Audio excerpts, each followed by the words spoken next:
Hello and welcome to part 10 of developing this React Native mobile app to talk to an AI of your choice and also give it an initial instruction. For example, you can write that you are Arnold Schwarzenegger's brother, you have a heavy Austrian accent, and you have a thick accent, you're a bodybuilder, and you just woke me up to go to the gym, motivate me to get out of bed.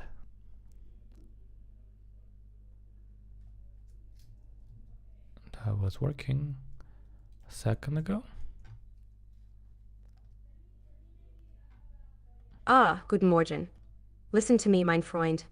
You must rise and shine. The weights, they are calling your name. Can you not hear them? They say, come, lift us. Be strong like Arnold's brother. You see, strength does not just come from the muscles, but from the mind. You cannot become the best if you sleep in the bed all day like a lazy cat, Ja. There you go. So you can hear that, I think. Yeah, so basically, this is OpenAI's real-time audio, real-time OpenAI, real-time API, which allows you to do low latency applications, not only speech, but also audio or anything that needs text, audio. You can see some examples on OpenAI websites of some other companies that have used this, for example, for learning, fitness coaching, and then you have some pricing information here as well. And yeah, so we're building on this for some time. I just recently managed to fix an issue with authentication, because of course, if I put this live as it is right now, you guys would be using my OpenAI keys, and basically run out of all the money I have put in there. I also add so the reason I'm going to add authentication is to keep track of how many calls, for example, you can have when you first register. I just hard coded here that you have 5 credits left at the beginning. I added this sign up model which should pop up whenever you first open the app and you're not logged in.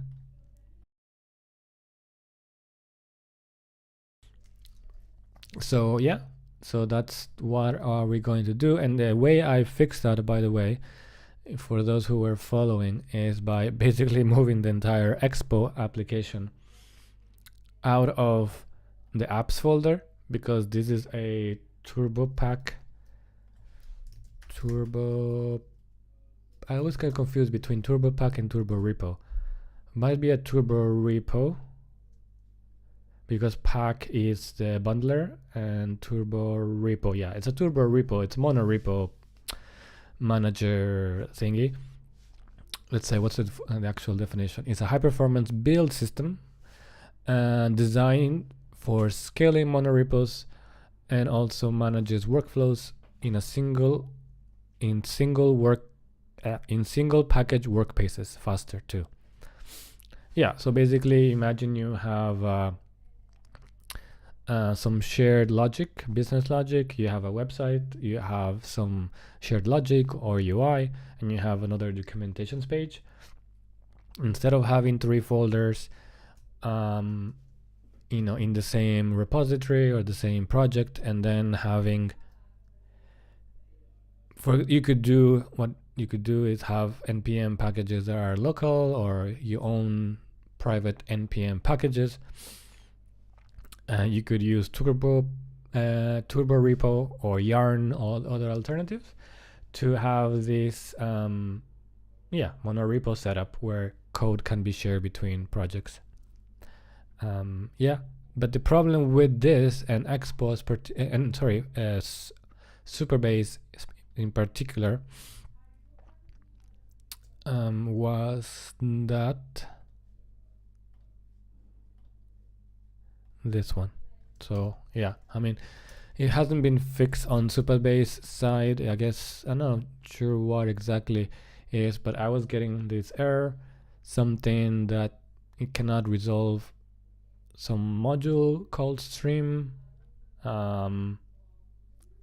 Yeah, so a lot of people have been getting this, and I just said basically move everything outside of the monorepo, reinstall everything in here. So I have node modules inside of the Expo folder and outside of it as well. I mean, so yeah, it's no. And also I for just making things more quickly and not having yeah, some things we had all these dependencies. Let me show you how it was done before. Kind of shared dependencies, configurations, see like that which type of React, which types of React, which ESLint configuration, prettier, and some API was all shared.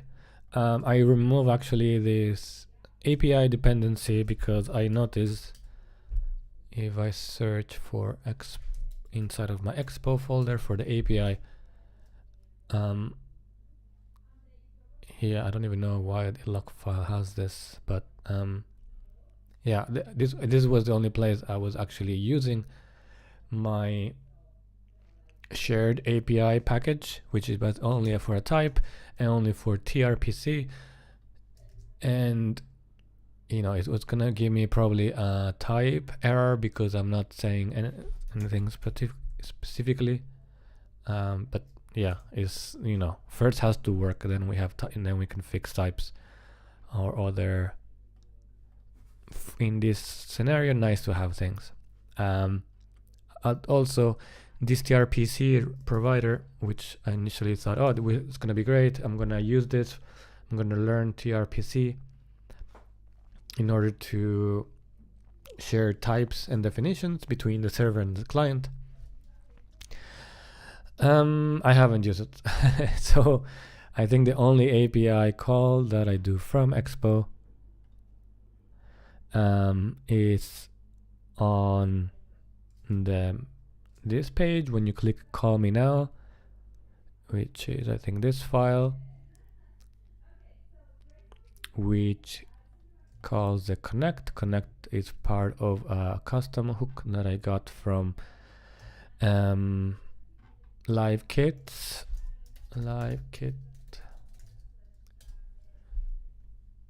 some playground repository that they have. Yeah, oh, they have updated. Okay, just dependencies like 3 weeks ago, so not really a real update. But yeah, I took this hook from them, and in this hook, yeah, this is the actual only API call that I make at the moment. Is hard coded to my local host. Once I actually I already have this on Next.js or Vercel, sorry. So let me double check, but I'm pretty sure I deployed this. I have a little call me now please Vercel app, and in this app I should have deployed the Next.js folder or application or project, and in here I have an API which does this LiveKit token, which basically just returns an access token to the app, to the mobile app, and a LiveKit URL, which is kind of hard coded or always is the same. After I initiate some things, what was that? Oh, access token. And then you can say to which room is this call person connecting to. Joining the room, you can publish publish data, subscribe. Actually, I don't know what does it mean to publish. Allow participant to publish. Yeah, publish what?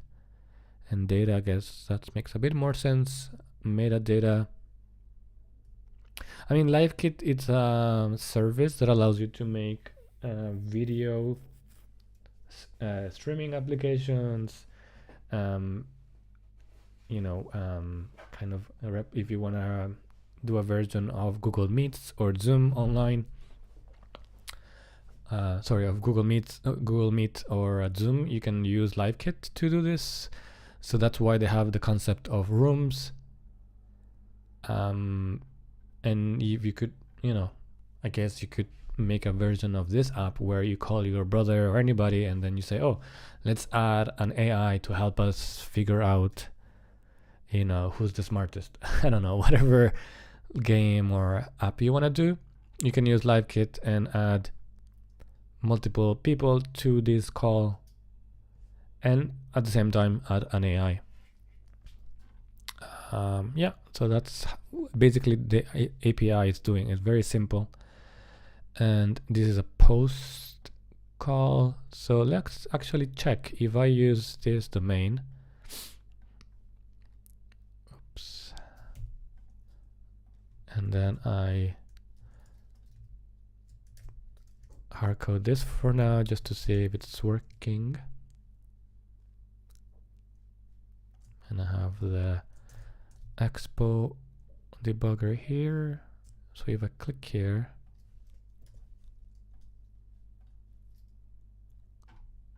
I think that worked because I didn't see any post come in here. So it is connecting to Vercel, and if we even see logs, this one just came in. Some API call. It will even show me probably what was responded to.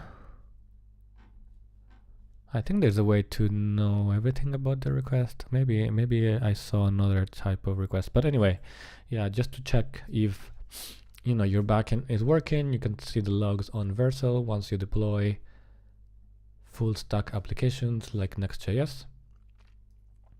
And this is a serverless function. So as you can, you don't actually think about this, but when you have an API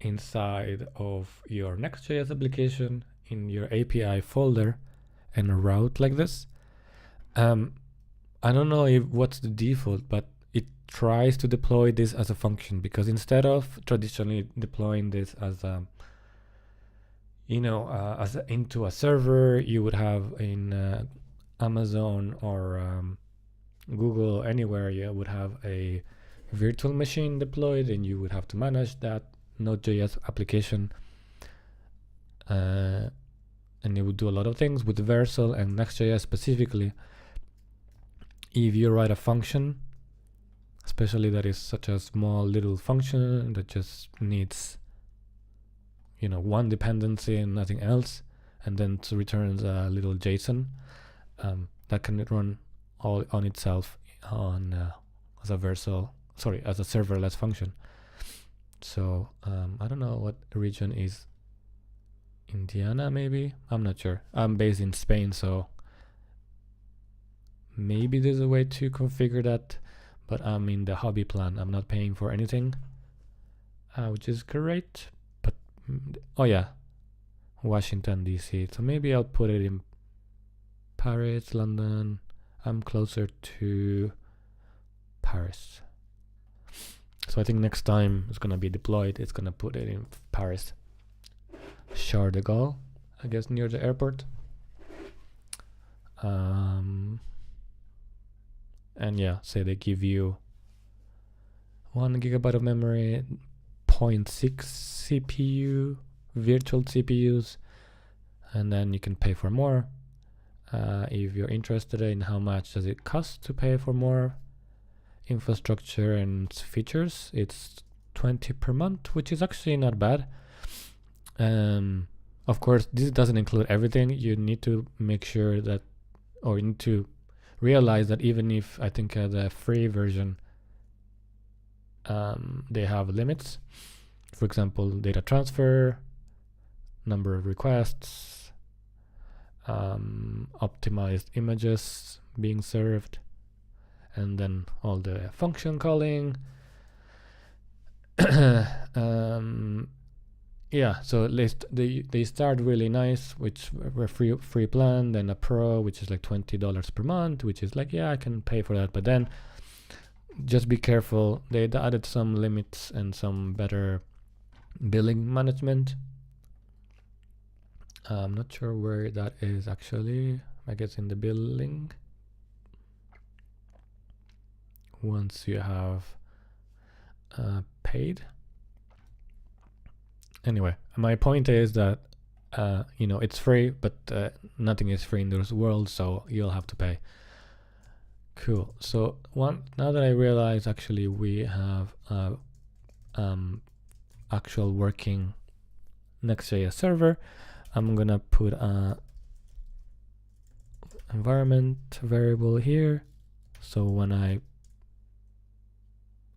something like this, when I deploy this to production, I can do this. I don't think I can put my point is I can put a dynamic environment variable, which is gonna be this for production, but that is a public. Oh, I already have this. Nice. I probably just didn't use it. Oh, I was using it for the voices. The voices are also stored in my Next.js server as just files. Where are the files? OpenAI voices. So it's probably in public. Yeah, here we go. These are the public voices or public OpenAI voices. So when you select that and you press, hey, I'm Ash. Always around. You can hear that. This button should show as paused when you do that. But yeah, I already have a variable, and the way I was doing that is with process env. So let's just do that. Yeah. And then I guess I would have to do, I don't know how production. I would have to figure out or learn how to do a production bit, because if you guys remember, or if you guys are new to the channel, I am using Expo services to deploy the React Native mobile app, and at the moment only Android first, but you can they do the build. So you push the code to GitHub, you do all your changes, like, oh yeah, it works for my computer, I can say it working nicely. You make a push, and you can do it automatically, or you can run a command line, a command, and it will do the build for you. So they need credentials and they need environmental variables. So I put Supabase URL, which is where, let me check, sorry. Supabase URL. Oh no, oh yeah, that's for authentication, anonymous key, auth secret, not really needed, but anyway, I'm gonna leave it there. And now that we need this, we're gonna put our production Next.js server.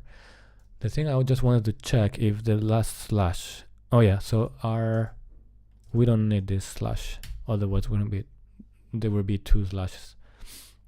Cool. So we have environmental variables here. It's kind of similar to Versal if you use that, where you put your environmental variables for production there. And yeah, as I said, it is gonna deploy. I think it hasn't worked yet. I need to debug a horrible error message that doesn't say anything. Let me see if I can find it. Oh yeah, this is something about the new ways of doing sort of actually environmental variables. I just want to see what version of Node.js is this project using, and is it very different from the one I am using locally, because that's usually have issues when you're using something and the cloud uses something else. GitHub environmental project.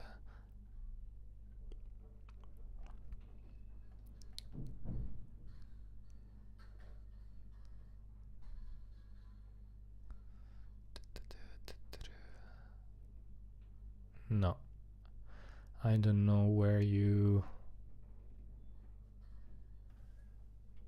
configure this.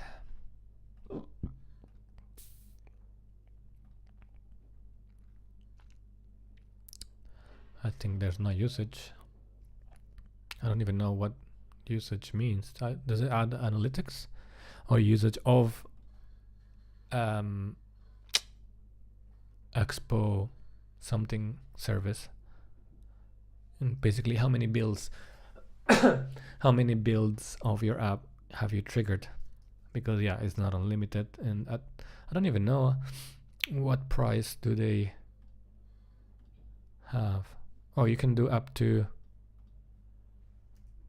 30 Android lower priority builds. And also users. This is actually how many people can get an update of an app, of your app, per month. So if people start using this, if people start using your application, you might have to start paying them, and how much it is.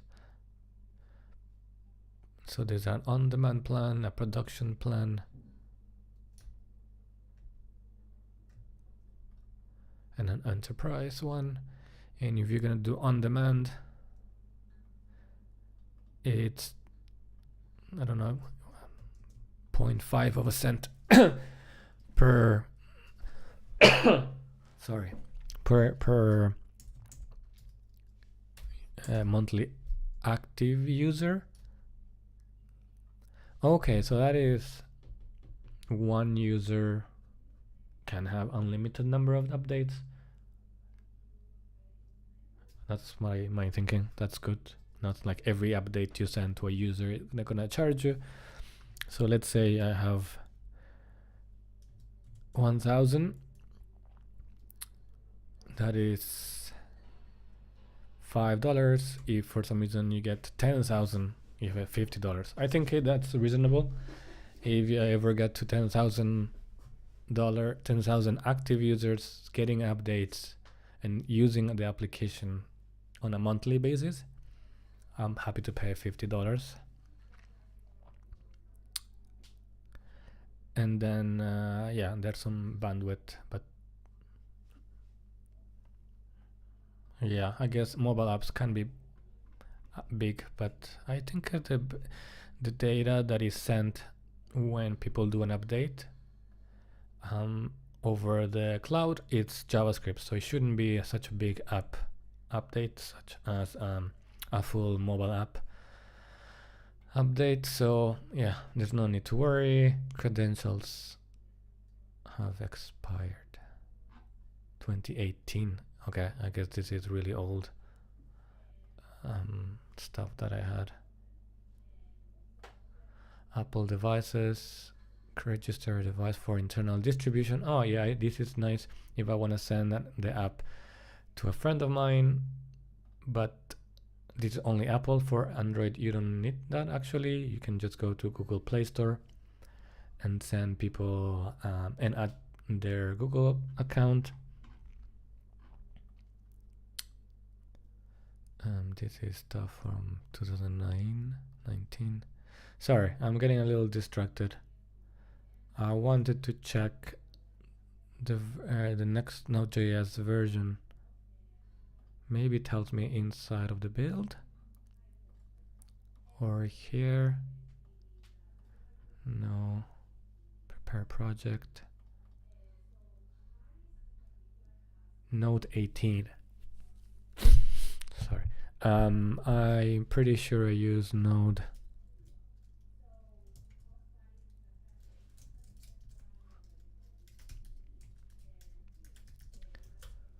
22. So, but this is Expo, so Expo should work with Expo. Oh, shoot. You guys saw something. Hopefully not really. Anyway, that is so yeah. So yeah, it could be something related to that. There was some issue with Expo Doctor, but this build was before I did the whole change. So yeah, let's trigger a build. Production build of Android on the cloud. I think. Could be wrong. It is uploading a lot of files, so I think it is uploading. Yeah. Uploading to Expo, some fingerprint for security, increase the version code automatically. That's something you normally have to do manually. And yeah, the build is happening.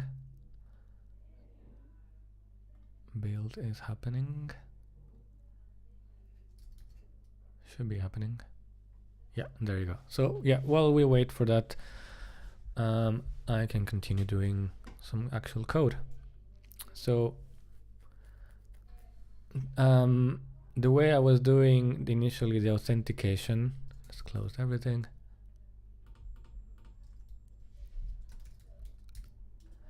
It was, can you automatically fix my, oh, I have Expo issues again, or biome issues or something. What is going on?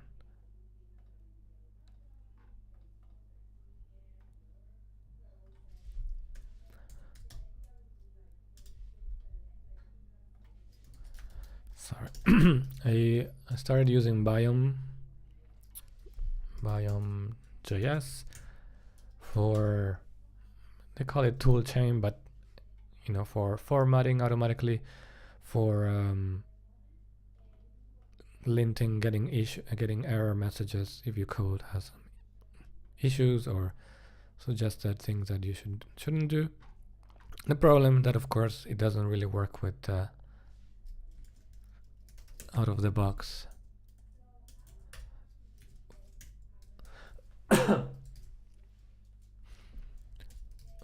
with this, so I have to always add this, and then what does it say? That is different. What is the difference between this and this? Oh, it's using tabs? No, I don't want tabs.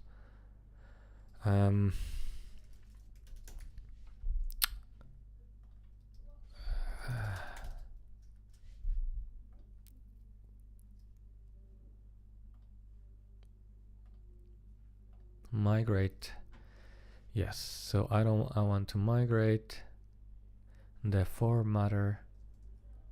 So I this is biome.json,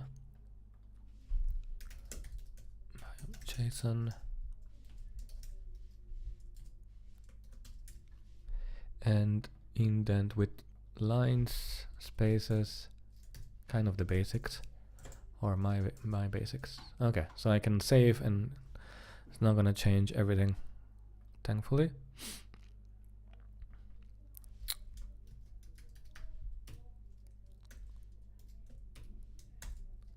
Anyway, so yeah, this was the initial code that I had, And I was initially trying to add Google sign-in, and Google sign-in meant adding this package, doing manually a lot of work. But the whole purpose in theory of having Supabase is exactly, there's an issue. It's exactly that you don't have to do that. You can simply use Supabase. And now that I have Supabase finally working, Supabase as a client, I should be able to. Oh, actually, I think I was already working. So I where did I put it? Maybe I put it in the layout. Yeah. So when any tab here is loaded, because kind of the tabs are my main application, I get the session. Maybe I should put it outside here, since maybe it makes sense, because otherwise the model doesn't get access. But anyway, I just want to check. I have login some session here, and the moment session I think is null, as you'll see again. Session is null. Session is null. Session is from get session from Supabase. So now we can add a little button that hopefully will try to log in. I was just clicking here on LiveKit because they are really making changes on a daily basis almost. And this is the main agent's JavaScript, pretty sure that I'm using from LiveKit. Oh, I'm using React Native, and then probably the React Native uses agent.js.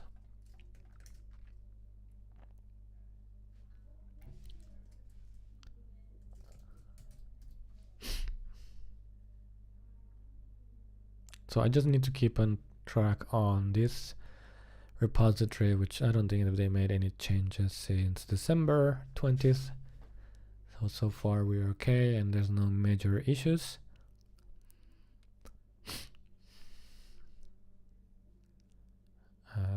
No, that's good.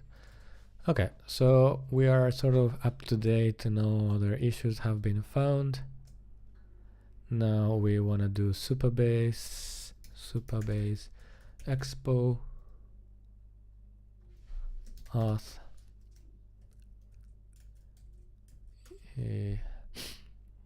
using this tutorial. Finally, we can use this tutorial. I created a client using the URL, the anonymous key, and some settings like asynchronous storage, which means the token will be stored, so I don't have to log in every time I open the app. And now we are gonna implement this auth login. I think I might have copied already this file or component. I don't see that, so maybe not. No. So let's add an auth component. The example they have here is using email and password. I'm gonna use Google authentication, which I have to enable on their side.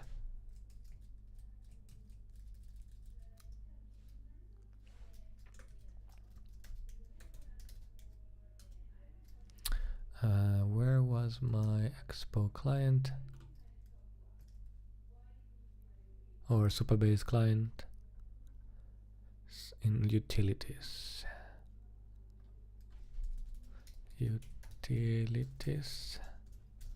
Supabase. And this theme, I don't have buttons like that. I have inputs.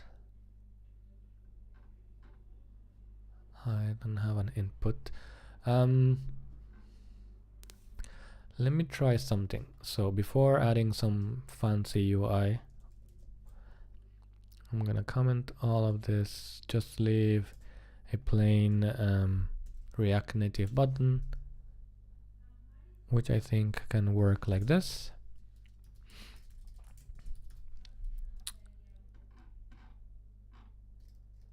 And what is it gonna do? So when I press sign in with email, I'm gonna hard code my email and a password. I guess I have to sign up first. But I wanna see if, you know, on the backend side this works. So this is the sign up function, this is the sign in function. And yeah, we have two buttons. So now we need to load this UI, our component in the model. There was this Google sign in button, which I don't want to at the moment. So let's import auth component. We just created.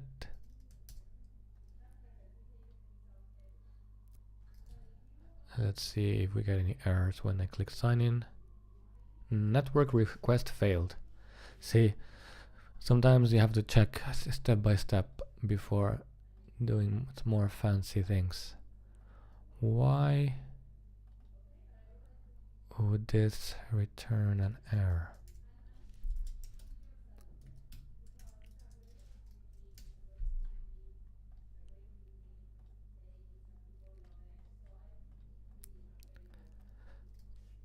Auth retriable fetch error, network request fail. What?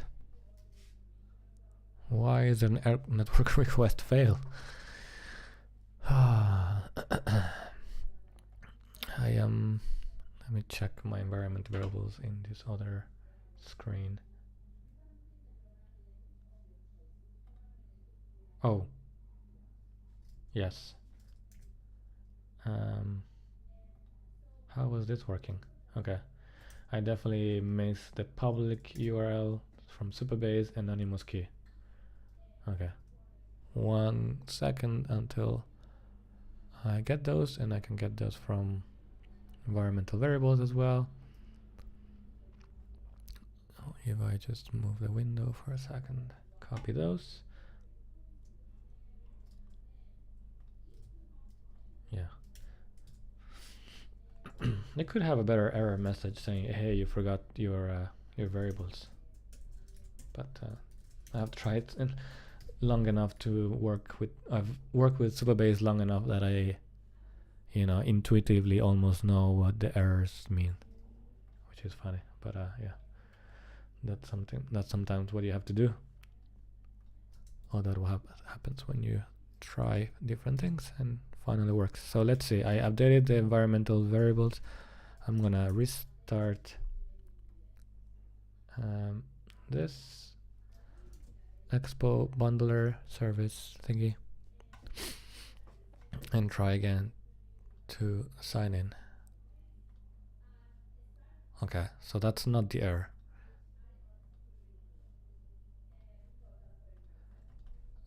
Let's check in the Supabase thing these variables. Are we correctly initializing this? I think so. I saw something there. I see a URL. Yeah, so that looks good to me. So it doesn't feel like this is the issue.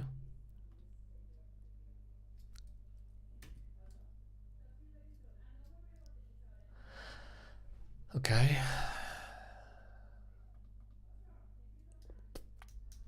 All right, I guess let's go back to the documentation.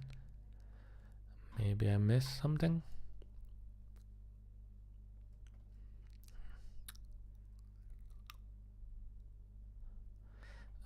Sync storage and Supabase.js, yes. Yes, this is create client from Supabase JS. And that's it. There's nothing else really.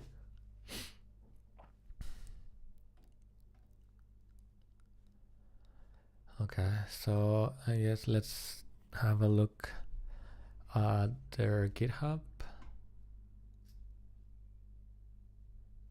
Expo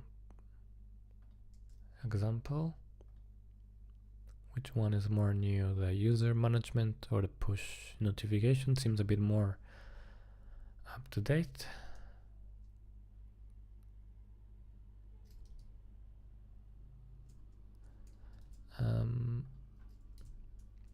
Auth state change. So that is when the app, when the app loads. Oh yeah, no, it's the same code, get session, and also auth state change. I guess if something happens on the backend and you are getting what's the word? You're getting kicked out from the database point of view. You can kick people out from the application. That's nice, but not really what I need now. I just want people to log in.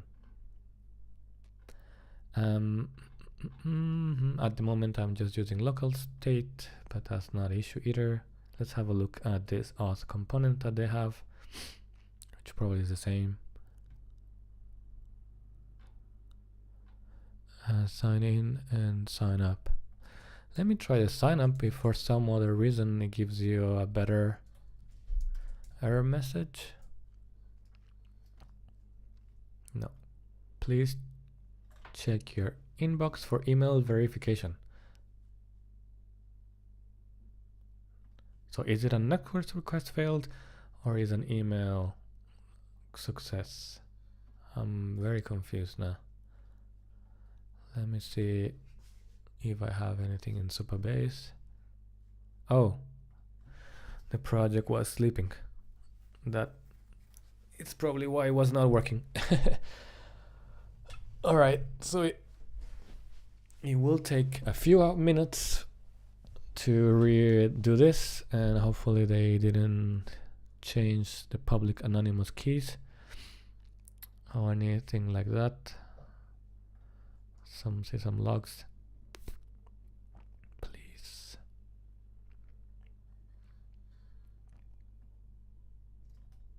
Oh, it's still setting up. All right, so that basically that was the issue. It was not a, I think anyway, a client-side issue. It's a server issue that is managing our authentication. While we do that, one thing to consider and keep in mind is that we have databases and of course we have tables. You normally have a folder in your project for Supabase where you configure certain things, but also have the main file called a main SQL file called something like this, user management starter.sql. What this does is, because this is based on Postgres, Supabase is based on Postgres, you have a database that is based on SQL, which means you have tables like this. I think I only have one table. Yeah, I only have one table, but in order to have authentication work, you need these other things. These things are called policies and functions.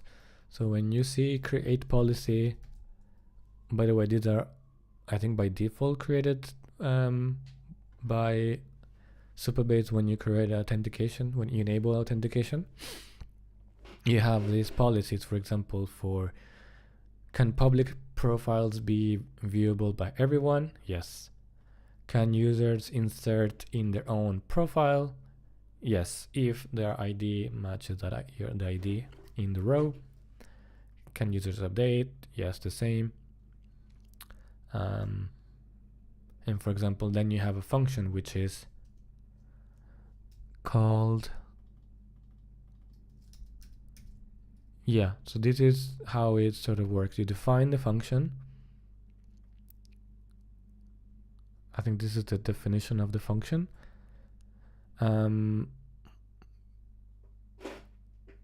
Insert into the public.profiles table. Database tables, profiles table. How can I view the table? Here you go. So insert in this table the ID, full name, and avatar URL with which values, these values, and then return, I guess it's an object or thing. And then you have some also, when should this function trigger?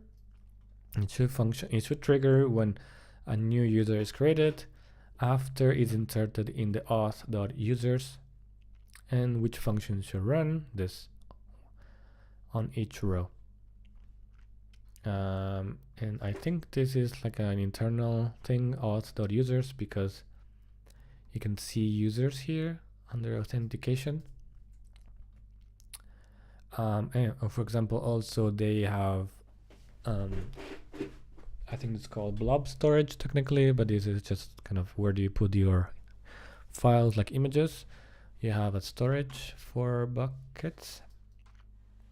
So we have a little bucket here with no files, but you can actually even upload files or delete files from here, manage this, and have settings like what's the maximum limit. Do you want to put this on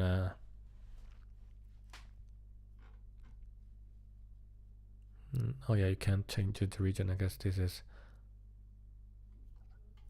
something else. Anyway, you have the storage out of the box. That's great, so that you don't have to, I don't know, if you want to show the user's avatar that is that you get from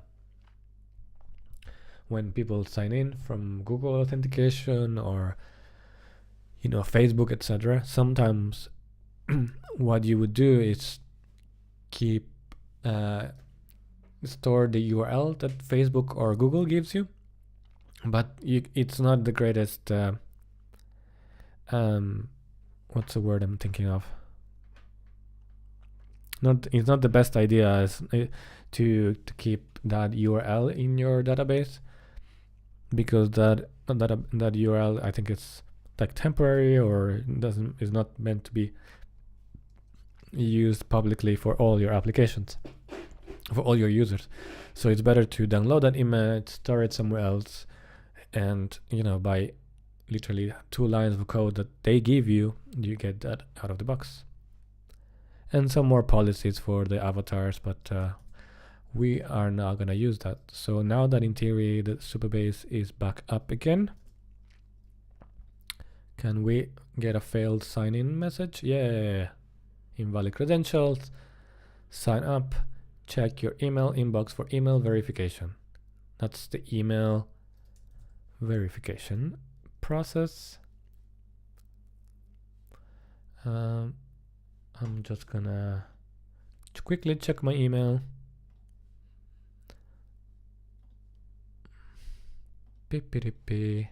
Yeah, I got an email saying confirm. Of course, you normally open this in your browser, in your in your phone. I just want to show you guys that the link has redirect to localhost 3000. The reason for that wrong redirect URL is because in authentication you normally configure these things here, and this is where things are.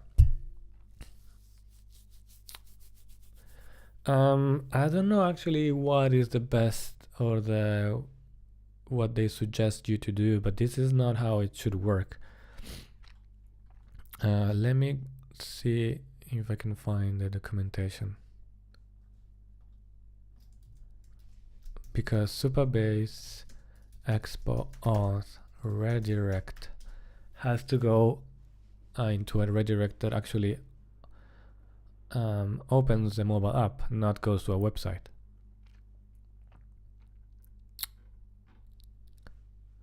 Many authentication methods involve redirect to your app. For example, sign up confirmation emails, magic link, and password reset contains a link that redirects to your app.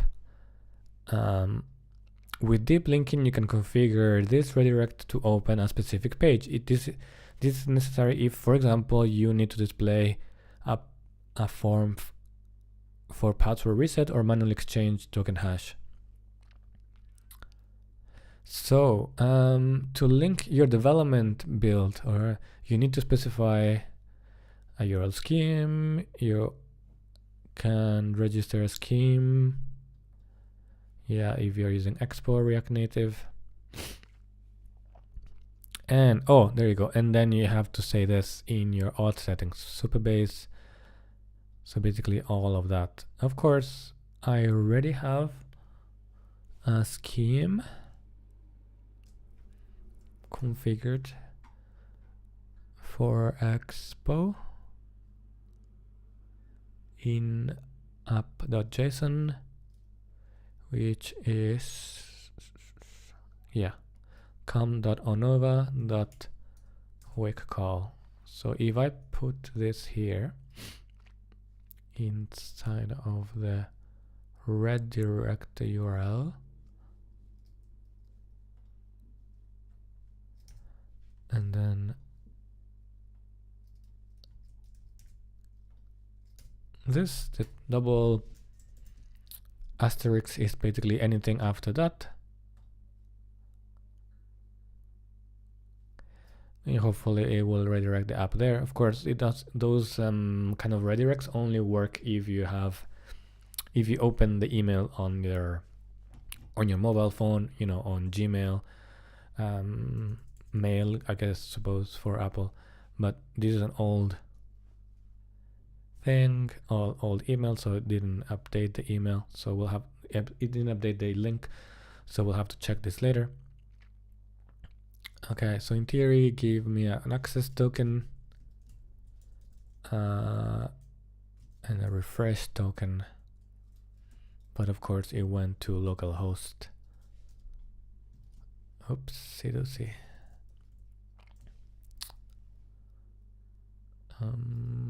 What happened? I guess I can log in now, and that in theory should give me some logging. No. I said no. Oh, session access token. I got logged in, even though I got a null. Oh, maybe it did logged in. Okay, cool. So now I won't get rid of this for the moment.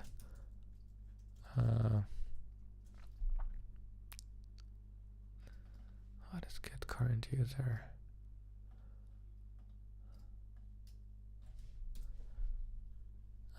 Sign in. This was model, and I have the auth. Yeah, sorry. So I'm just authenticating with a hard-coded password and my email, and we are getting that. So yeah, I mean that now works. I would have to check this redirect URL. And how do they check if you're logged in?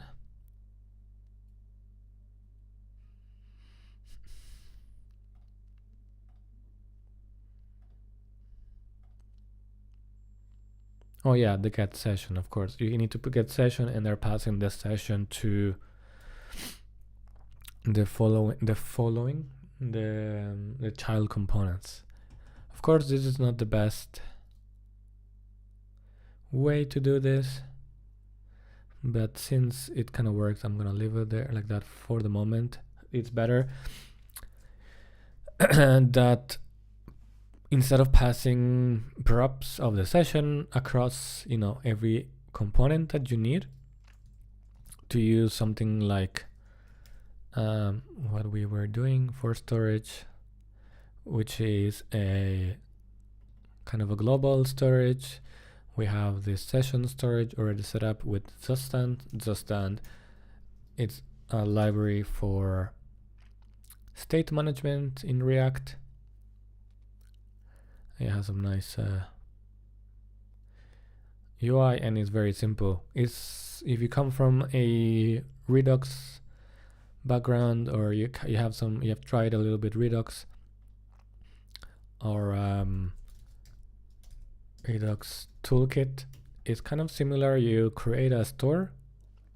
You say what's the initial value of the specific store, and some functions like increase, remove.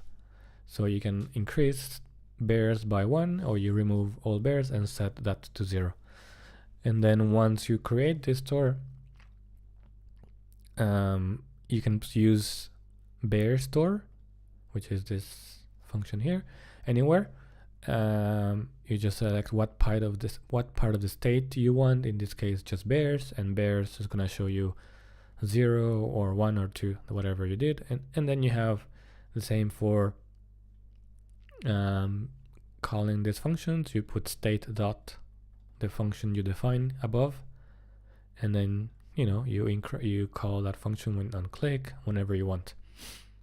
So for simple storages, it works really well. It works asynchronous. It works with React Native, with Expo. Yeah, so I think we're gonna do that. At the moment, the only session storage at the moment is these instructions. So if you save something here, rewrite your own version, restart the application, we are storing this in localhost. And the way we do this is by this persist function, and then create the JSON storage and its async storage from React Native in order to store it somewhere. So at the moment we only have instructions and set instructions. Let's call it session. And should we store everything? Or what do we need to store actually? So what I want to know is, first of all, are we kind of logged in? And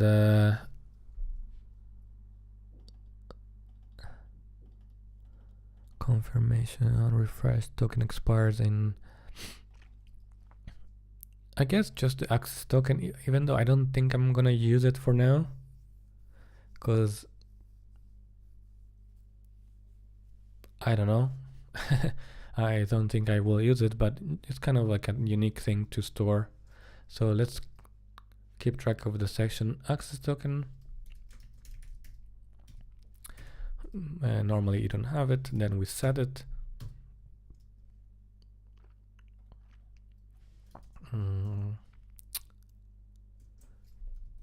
Why is this not complaining here, but complain? Oh, because I need to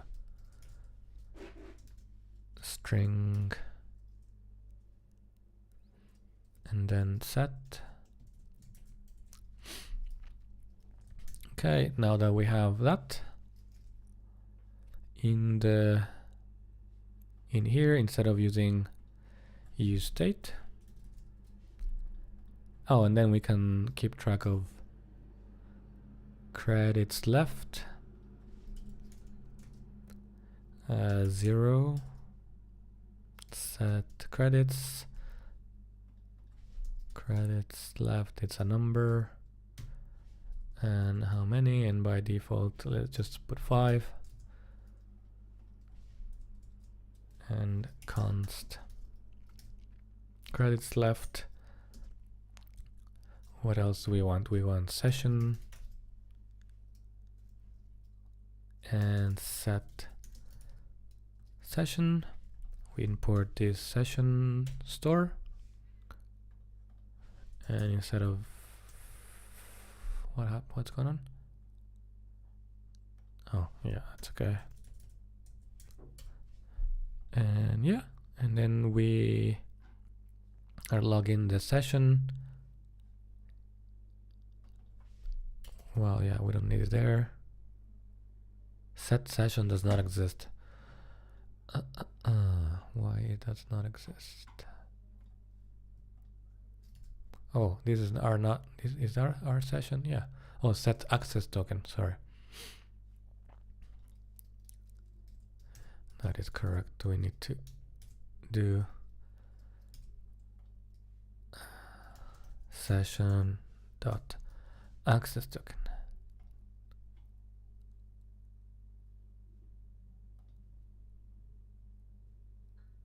Can session be null? Okay, I guess session can be null.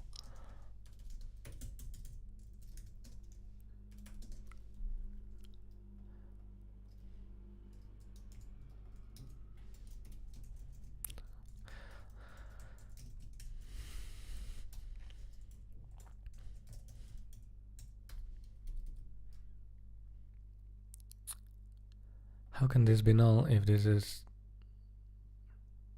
cannot invoke an object which possibly is null?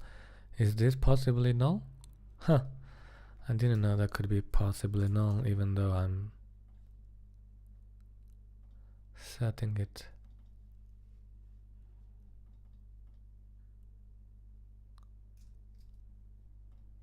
What is happening now? Set. Oh, this is the wrong thing. Sorry. I need to call set session as token. That makes more sense now. And now I can remove this, I think. No. And just check for the state. Oh, jeebus.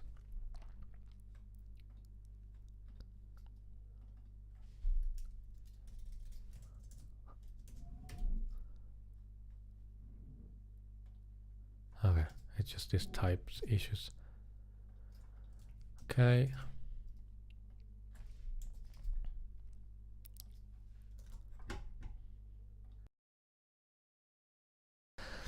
We are in the first hour, so we're gonna do maybe 45 more minutes. Yeah, so what we did that. At the moment there shouldn't be any session, or actually I think it does check the session when you load the tabs initially.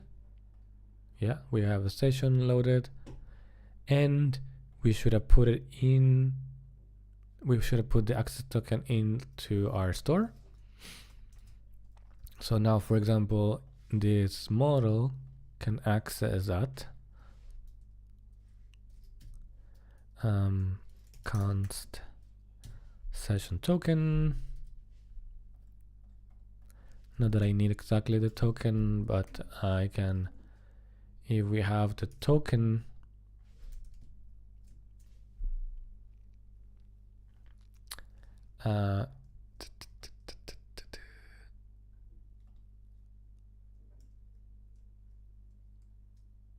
in theory here I could say, well, yeah, I don't know how can we do this, but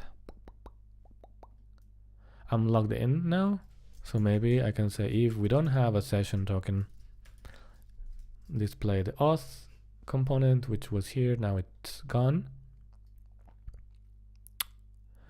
Where should we put the logout? Maybe the logout should go in the auth component. So let's always display that and just get rid of this because we're not going to use email and password authentication. Are we? Maybe I'll leave that for now. Maybe we will in the future, but so if we don't have an access token, show, sorry, let's do the opposite logic so it's easier to understand. If we're logged in, show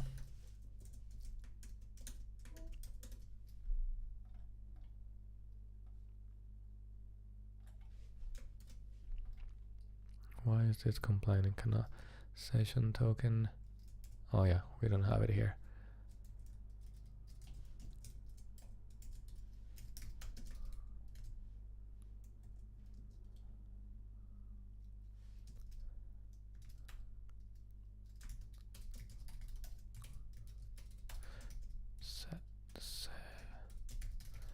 Session state. Was it not called session state? Why it's not auto completing? No, don't create a function. Use session store. Use session store. Now import session store.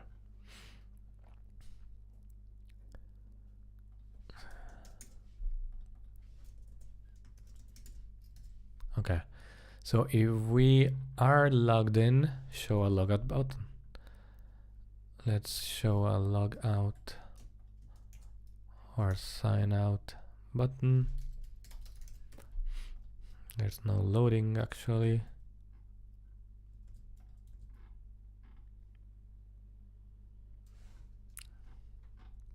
Well, maybe technically there is.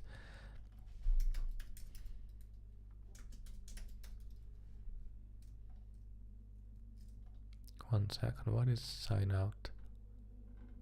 This is from Expo utilities. When did I add this? A month ago. Okay, this was probably using Next.js, which we're not gonna do that. So we're gonna use Supabase auth. Sign out button, it just basically just runs this function. So we don't even have to define it up there. Okay, I guess we have to do this because of types. But Supabase auth from our libraries. Okay, so that's good. I feel like the auth sign out button should work.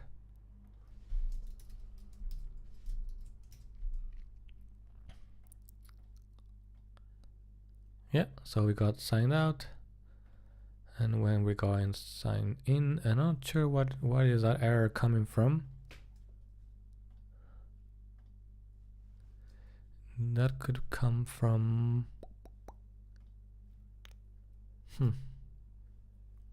yeah, it doesn't. We should probably use React Native debugger to get a proper debugger experience.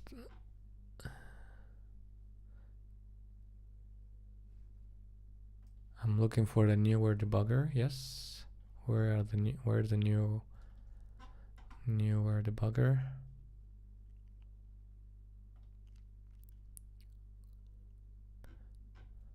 Maybe it's this one. Enable. Are you using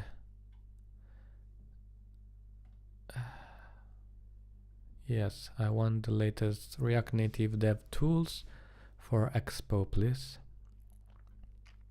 How do I install this?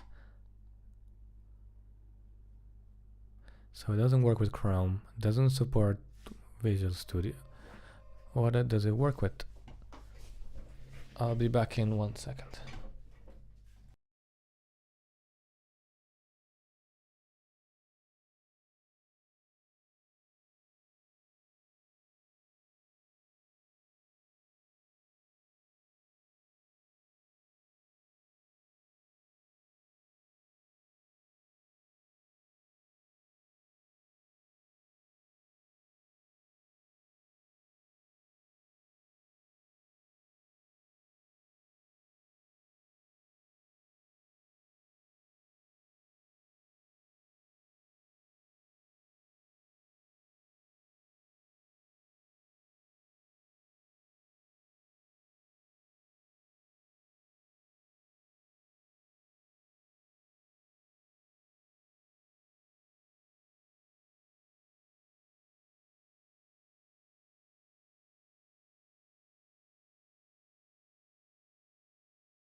Apologies, somebody was at the door. Yeah, so yeah, I just want to debug this.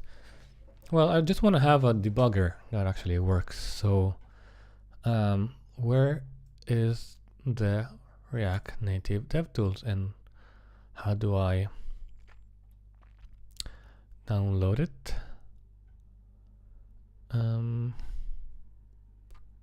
This is native logs. How do I download the DevTools React Native? Is it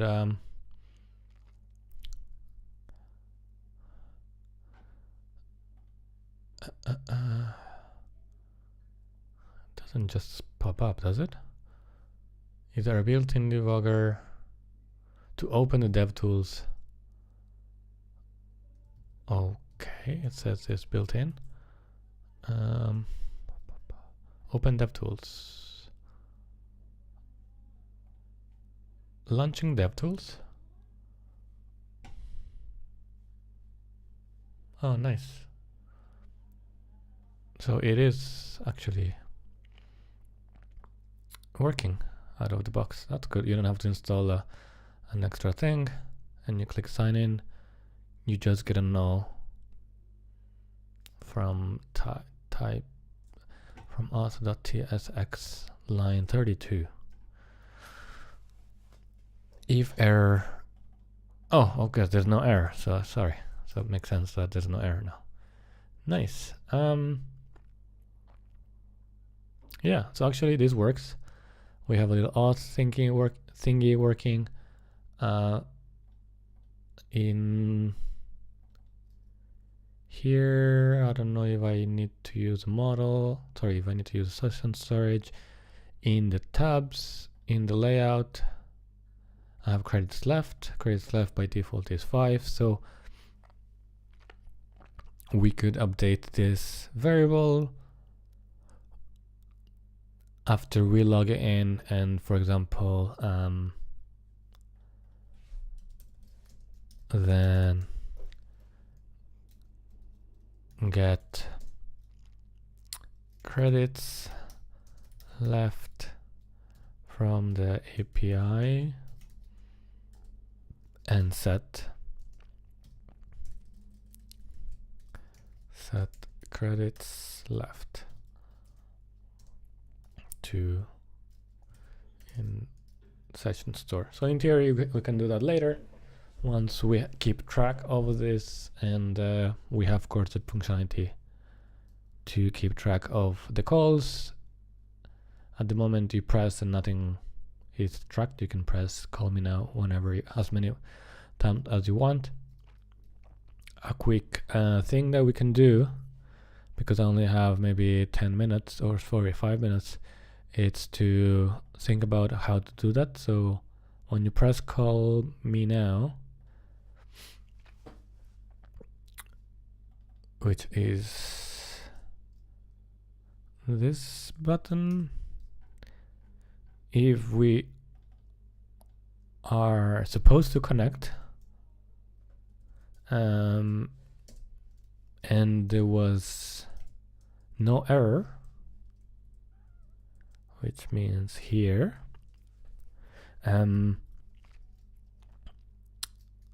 set credits left to credit, or actually we should say something like decrease credits. Wait, I think. I'm not sure if it's it's asynchronous. I think it's synchronous. So imagine that we say decrease credits left. Decrease credits left means credits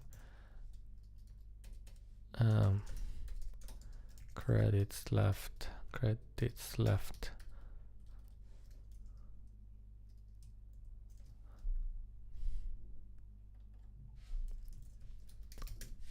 Is that how it works? How do I decrease that? In the example of just and of the bear thingy.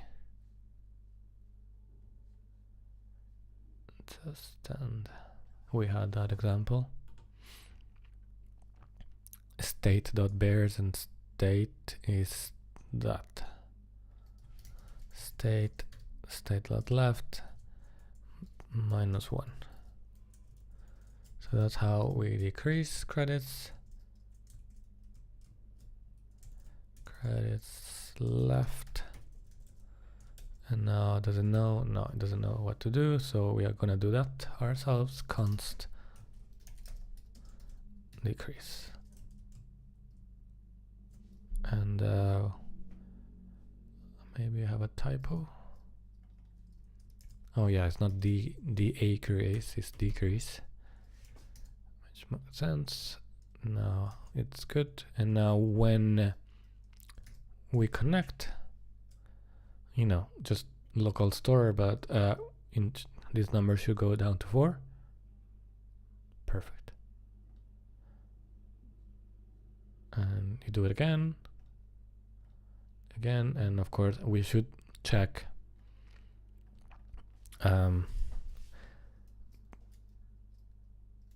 if credits left is less or equal to 0,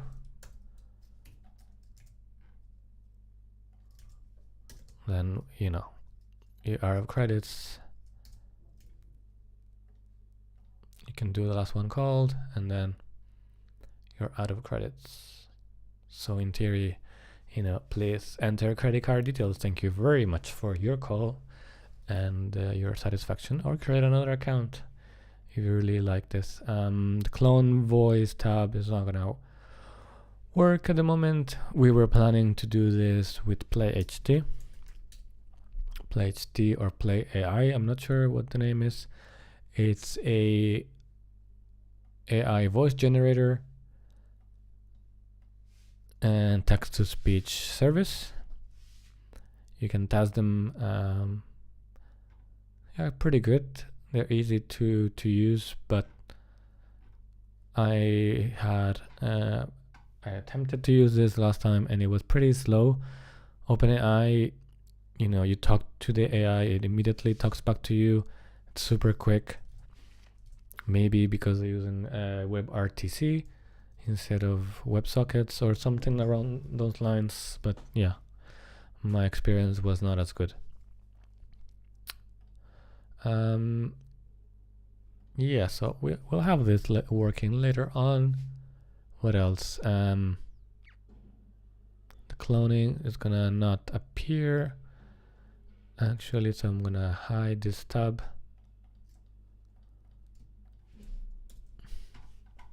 For now.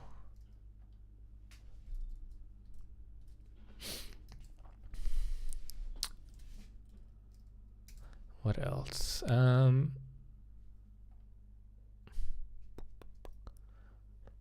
Oh yeah, and next thing we're gonna do next time is add Google authentication to Supabase. So hopefully that also works, and they have a Google Auth example.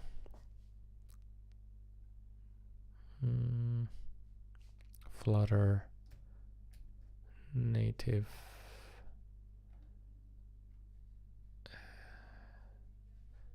I think these are the documentation. Flutter. We don't have Flutter.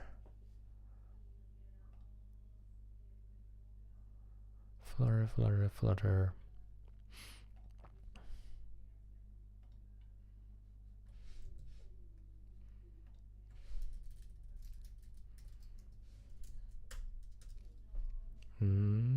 They have a lot of issues, but I don't see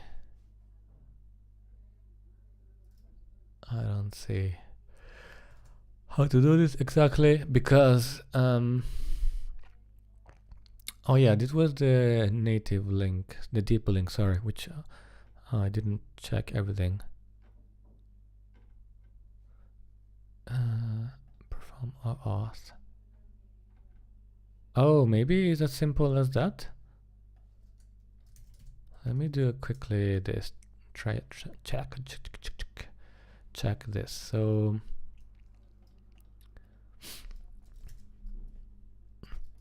web browser. Yes, so we can now use a web browser.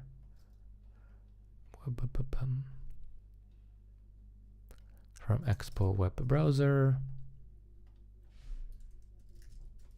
which seems we have it installed. Let's check our dependencies on package.json. Browser, yeah, we do have it installed, which is great. Redirect to make redirect to URI from Expo session, which we don't have. So let's just get rid of this for the moment.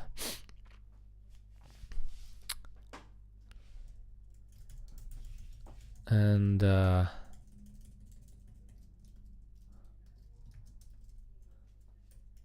just wanna, I guess gonna throw an error or console log the data if we have it, and instead of GitHub, Google, and this is not enabled, and I'm sure it's not gonna let me enable until I put the right client ID, which I think I do have in client secret. And this is something I need to put on Google's side. Let me have a quick look if I can put that. Client secret. Comma separated list of client IDs. Where could that be?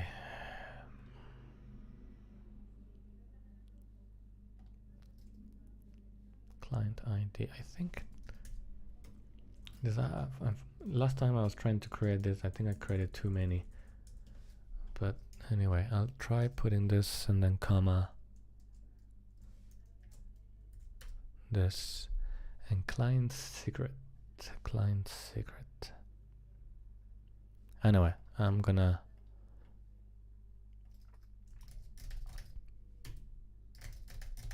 just do this just to get a hopefully server side or authentication error from Supabase, just to see if works, or I made it work a little bit further. Now in here we're gonna perform auth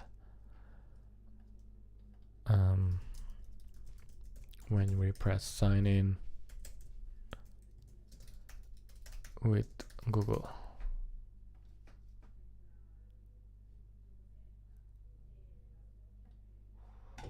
I got an error from YouTube. It's not receiving enough video to maintain smooth streaming. It's okay. Keep it smooth, baby. Okay, so what happens if I press here?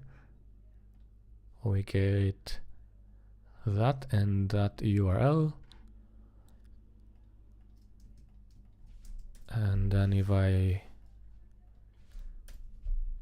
don't pass this second, maybe it works. Create session from URL. Where is create session from URL? Oh, this is where we actually get the session. Okay, maybe we just need query params from here, which we don't have. Okay.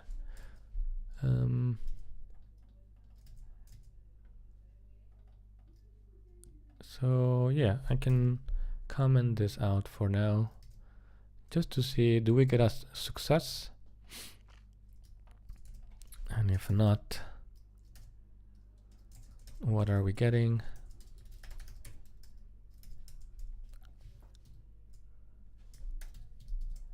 So sign in. Yes.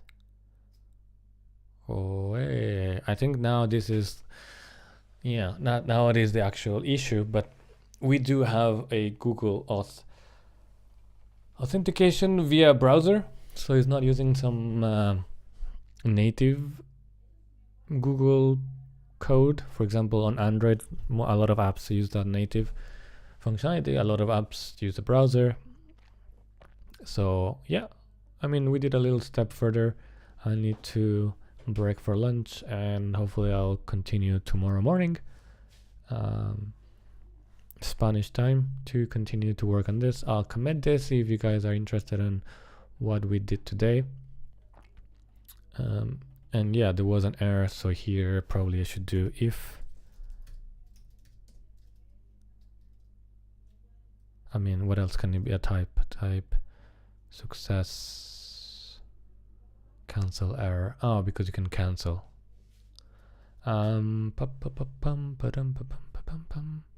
But actually the error was, oh, there was no type. So if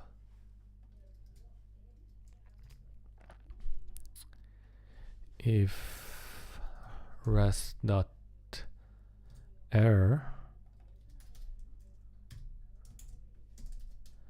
throw an error, or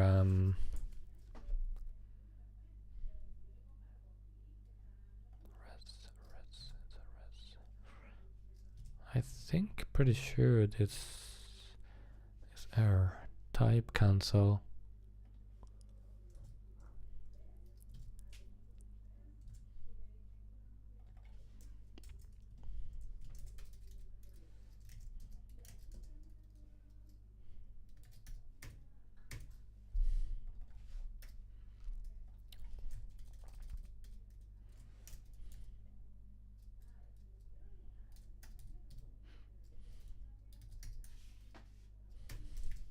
Yeah, pretty sure if I do this again,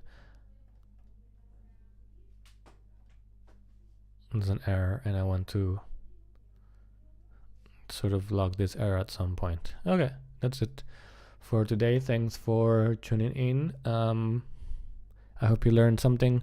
As always, my GitHub, where I am keeping everything open source for this mobile app, it's on my GitHub / call me please. We're gonna change the name of the app, and yeah, I'll keep on working on this until I deploy this on the App Store. Expo has some issue with the build, failed to resolve a thing. Yeah, you know, every day happens. We have issues, we have errors, but we keep on working on them, fixing them, and hopefully we'll have something working. Thanks for tuning in, and talk to you soon, guys. Bye bye.